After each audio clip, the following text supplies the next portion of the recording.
Hello, this is Tehila, High Priestess of the Coven of the Open Mind, and this is Wicca 101 Abridged. Hail and welcome.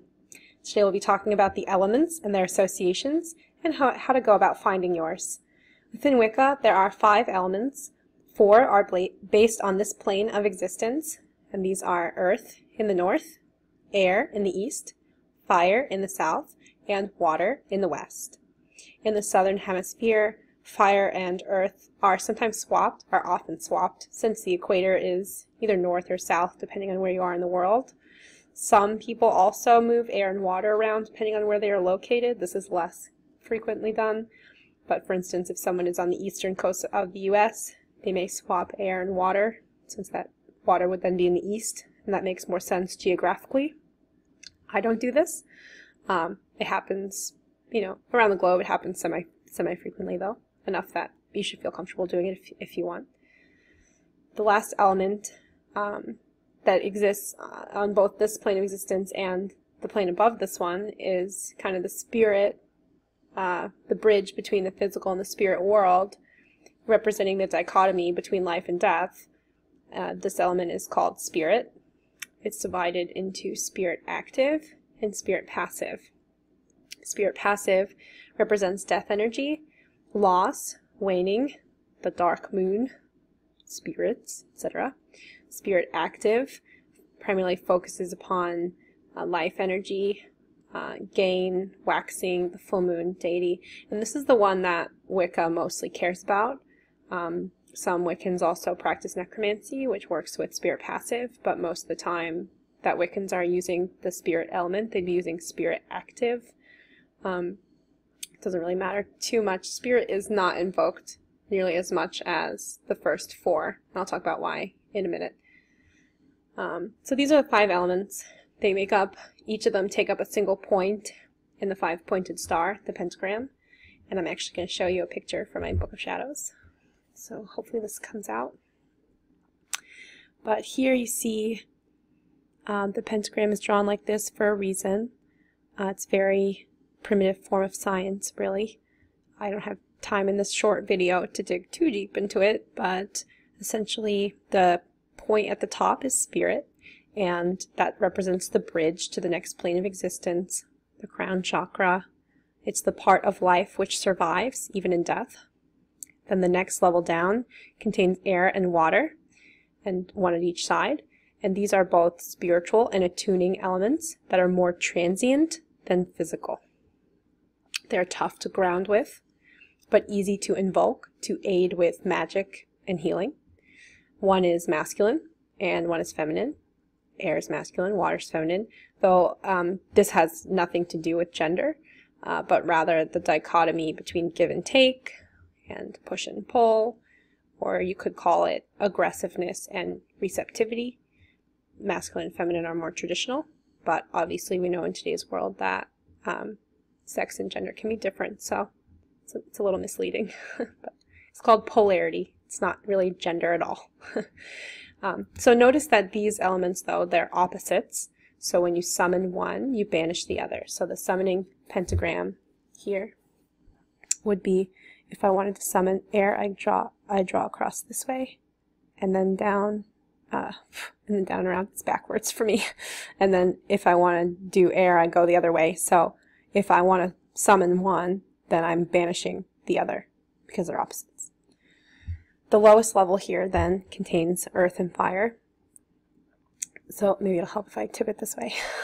So the summoning for water goes across, and then down, up and around. And then for air it goes across, and then down, up and around.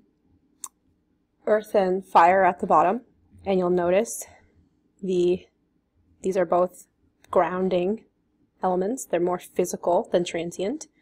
These two are easy to ground with, but harder to use to invoke or attune with for magical purposes.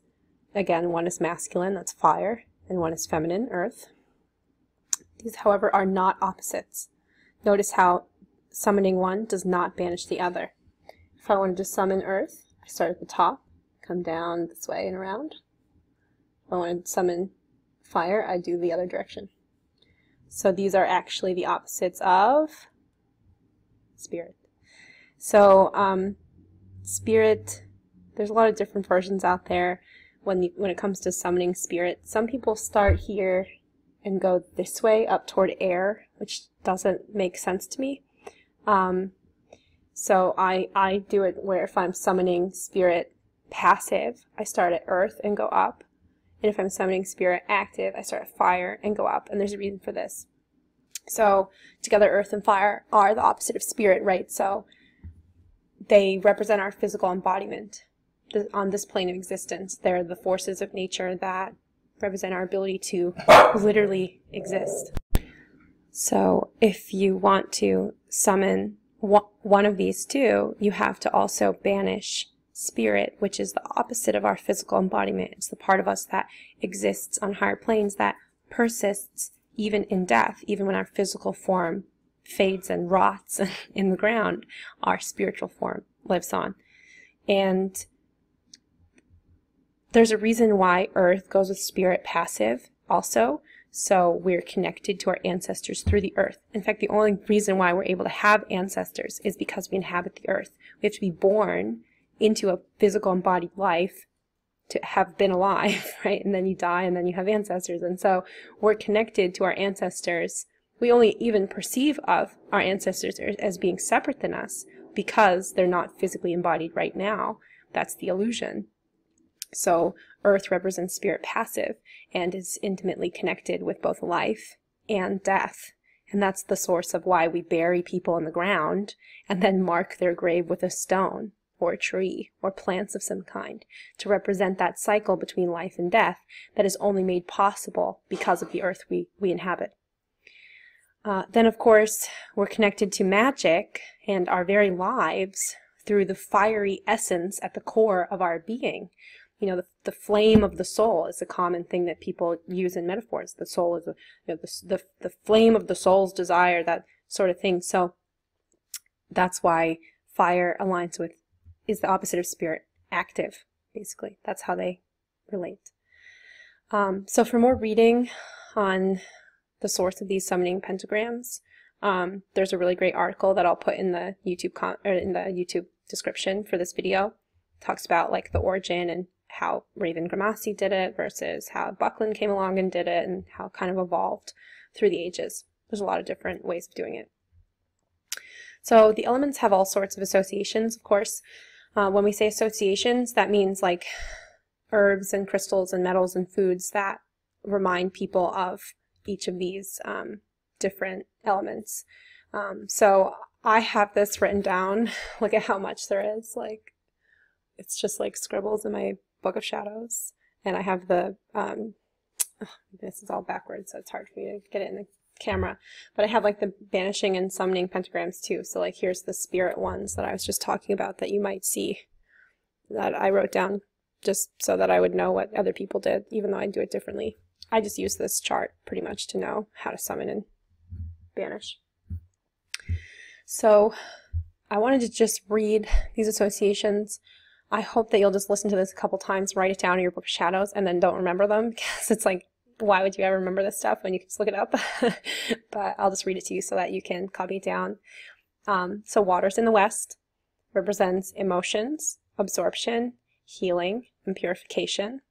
Its plants that are associated with it are the fern, the lotus, water lily, gardenia, thyme, chamomile, aloe, lettuce, lemon, seaweed, and willow. It's not a comprehensive list. There's probably more. These are primarily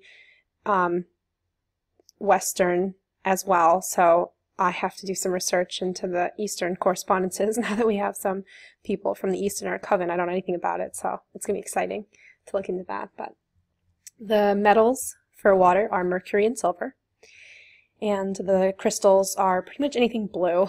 It's like really that straightforward. Aquamarine, blue tourmaline, blue topaz, pearl, obviously, comes from the ocean, fluorine, sodalite, that kind of thing.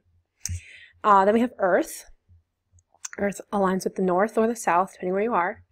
It represents prosperity, wealth, strength, abundance, and stability.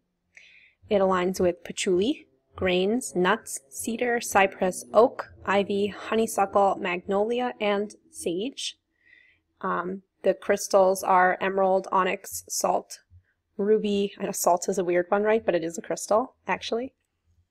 Ruby, azurite, peridot, jade, jasper, tiger eye, diamond. And then the metals are iron and lead. For fire, in either the south or the north again, that's energy, love, and passion. They correspond with garlic, hibiscus, pepper, cinnamon, coffee, legumes, cacti, basil, heliotrope, and sunflower. The stones are anything grounding, anything red, black, so amber, yellow / red jasper, obsidian, smoky quartz, any kind of lava rock, The metals are gold and brass. And then air in the east, that aligns with dreams, psychic power, song, travel, and visualization. The plants and incenses it aligns with are myrrh, primrose, vervain, clove, dill, pansy, amiso, aspen, and frankincense. So a lot of the herbs that get you into a spiritual state of mind are in air, notice. And then also the metal is tin or copper, and the stones are things like amethyst, opal, snow quartz, sapphire, solasite, selenite, that kind of stuff.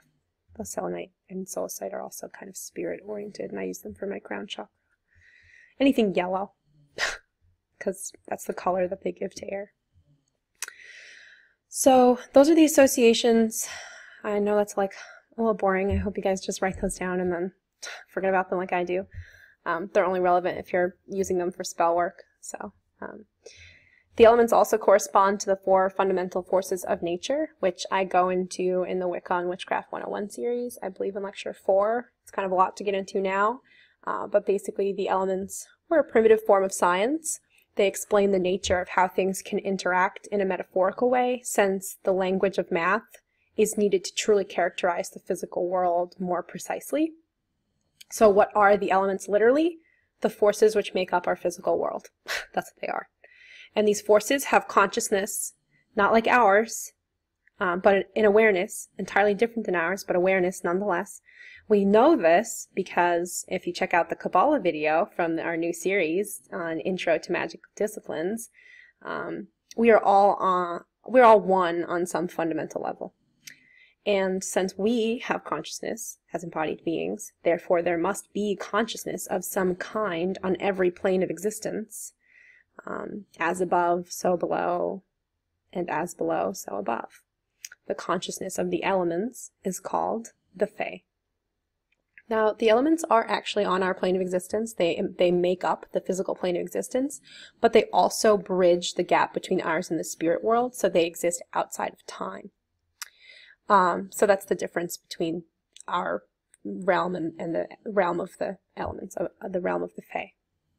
So working with the Fae is something that most high priestesses forbid their students to do.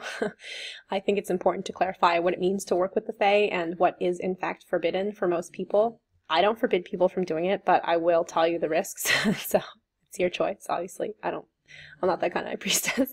But anyway, so working with the Fae can mean a few things. It can mean communing with the Fae, which is straightforward, and we'll talk about that in a second, or it can mean binding the energy of the Fae.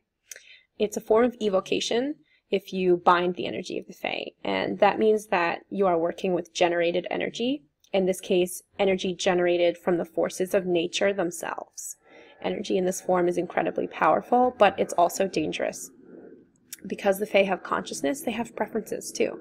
And sure, their awareness is very different than ours, their existence is very different, as they are not embodied, and they exist in greater than 4 dimensions. But it's fair to think of them as having feelings similar to our own, even though it's not a direct analogy. And nobody likes it when you steal their energy without permission, so that's the same for the Fae. And the Fae can be very tricky if you steal their energy without permission, or if you make a deal with them and then you don't live up to your end of the bargain. They can cause all kinds of havoc on your life, like stubbing your toes and getting sick, and smaller things, not scary things like demons. But I'm not going to talk about how to work with them here. Like I said, it can be dangerous. It's better that you just work with the elements using invocation magic, which is how you commune with them, which is what you do in ritual. So working with the elements in this sense means invoking their energy, taking it in, communing with it, allowing the energy to transform you in some way, thereby allowing you to generate your own energy in a different way than before. So when we invoke the elements or summon them in ritual, it's so that we can transform our space into a sacred space. The function of the elements in circle is to take your physical space and put it between the worlds, in a land outside of space and time. This is the function of using elements in ritual when casting circle, and this is when you would use those summoning and banishing pentagrams that I mentioned when you're doing that. Some people don't use the pentagrams, some do, so it's totally up to you. Now, folks often like to talk about which element they associate with. This is not some big tricky thing. It's really just about what you identify with most. Sometimes knowing your element can help you find your patrons, it can help you perform more effective magic, and it can just help you know yourself better. So it is kind of important to figure out what your element is. Sometimes you can look at your star chart and that'll help you know what your element is. Sometimes you just figure it out by just being and seeing what things feel like to you. Some people have said that they were driving their car once and they were like doing their hand out the window in the fast moving air like this, and they just like came to them, oh my god, I'm an air element kind of person. So honestly, it just comes to you. I'll say that people who are associated with the earth are usually very grounded, very spiritual. They're sometimes mediums. People associated with spirit are almost always mediums. So spirit's my primary, and then my secondary is probably air. People who use air often can be oracles. They use divination a lot, very mystical, very dreamy, not very down to earth. People who are associated with fire can be very reactive, aggressive. You know, it's just what you'd expect. People with water, healing and protective kind of people. So it's exactly what you'd expect. You know, it's like nothing complicated. And finding your element is really just about getting to know yourself and your practices better. And then it should, over time, just become clear to you what kind of witch you are. Are you a fire witch? Are you a air witch? Maybe you're all of them. Doesn't really matter. Doesn't change anything. It just sometimes helps people. So, you know, if you're a water witch, you might not work that well with Aries, who's a fire god, you know, so that sort of thing. And I hope this helps give you some idea. I don't want the video to be too long. It's already longer than I was hoping it would be, but I think that pretty much gives a good overview of how you find your element. You know, you just have to go walk around barefoot in nature and stare at fires and see what feels best for you. And the biggest thing I'd say is when it comes to scrying, knowing your element really helps. Like, I am terrible at fire scrying. I am not a fiery person at all. I'm like the opposite of that in every way. So I like suck at fire scrying. So, you know, that kind of thing is, it explains why I'm so bad at fire scrying. So, you know, that sort of thing. Okay, so I hope you guys enjoyed this and you found it helpful. Thanks for watching our Wicca 101 Abridged series. On behalf of everyone at the Coven of the Open Mind, we say Merry Part and Blessed be.